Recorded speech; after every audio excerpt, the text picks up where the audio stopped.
Hey, good morning, YouTube.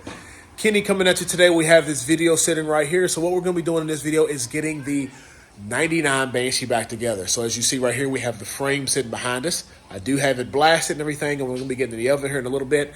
We're going to be going with the color Accurate Silver, but by the end of this video, hopefully we're able to have this thing into a roller, but this is just going to start the process.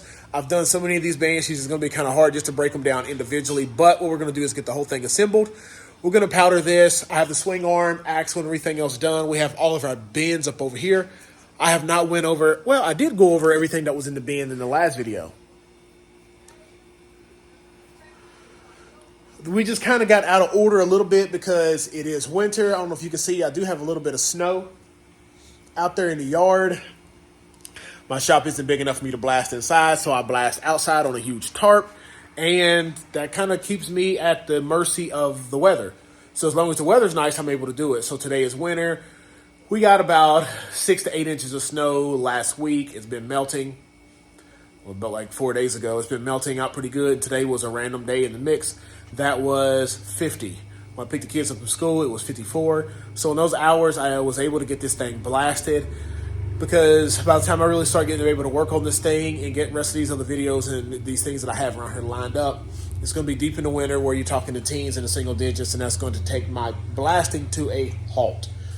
So I wanted to get that frame done and everything done. Do have something different that's going to be coming up to the table here shortly. Hopefully, if things go well in the next couple months, we'll be having something completely different from our Banshees. But what we're going to be doing also later on is getting that one closed up and getting some changes done to it. I'm closing it up for the series, but then I'm doing something else completely different. But that's not that. What we're going to be doing is looking at the frame real quick, getting it inside the oven after we get some powder on it. So here's the frame looking really good. It is already been blasted. We had the gas out going on it, looking good. We have our VIN taped off right here to where it still looks, well, let me see. You can still see it right there in that glare. This one, I can barely feel it, and I did not want to blast it off, so I went ahead and taped over it. I'm going to go ahead and put the clear tape over it in a bit when we start getting our color and stuff on. Everything else looks pretty good. But no need to talk much about what the frame looks like. We're going to go ahead and get this thing powdered in the oven. Some kind of plug with a sensor attached to it. I took the air box out. Maybe it goes in that, but we're going to keep it. Sounds like an air box sensor situation to me. Do you see me down here? All right. Let's get this last little bit. I'll start.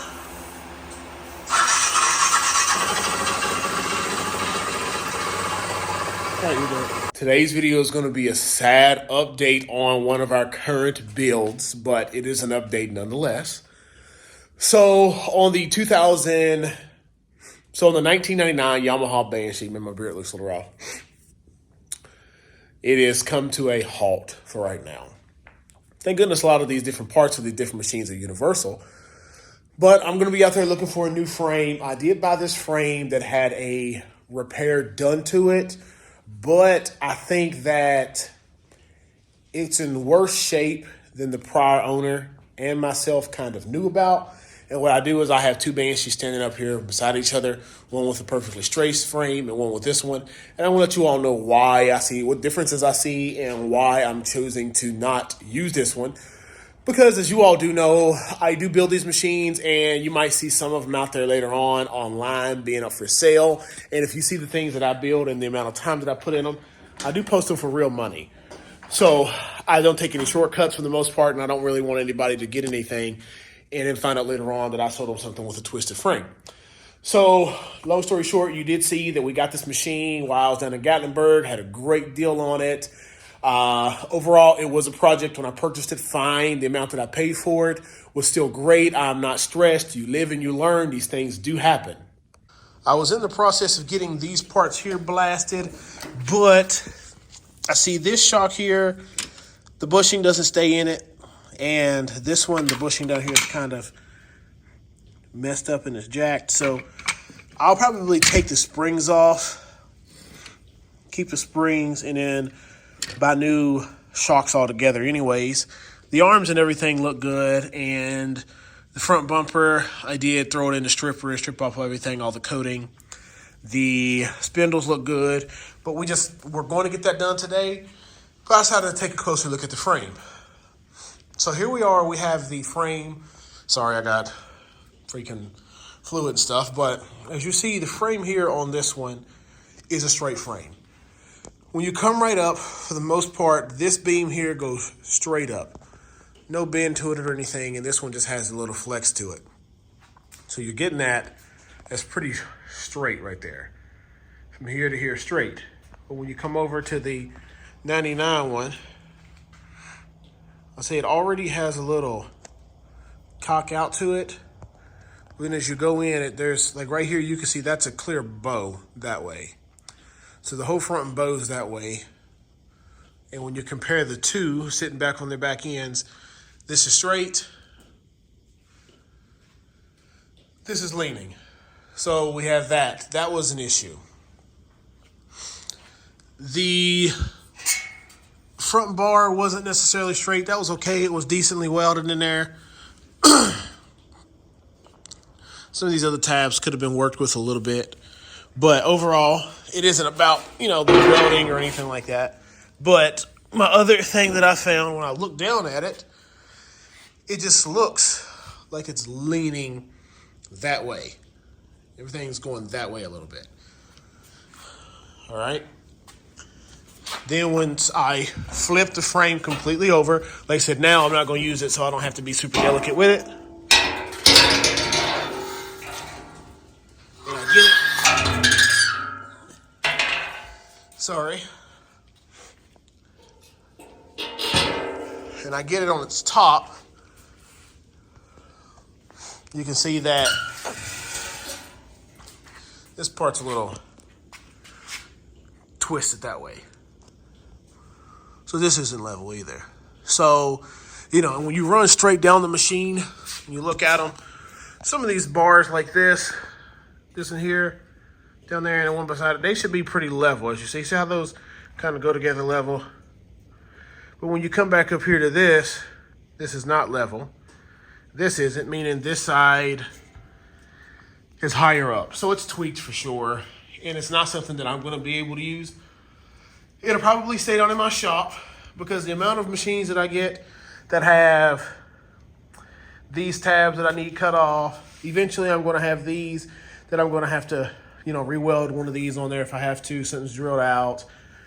These here are always something that people have a need for. So more likely I want to keep it and then, just cut off what I need on it and then go from there. But yeah, that's it for right there. All right, everyone. So you saw that. The heck is that? A big spider web? Yeah. All right, everyone. So you saw that. And the frame is twisted a little.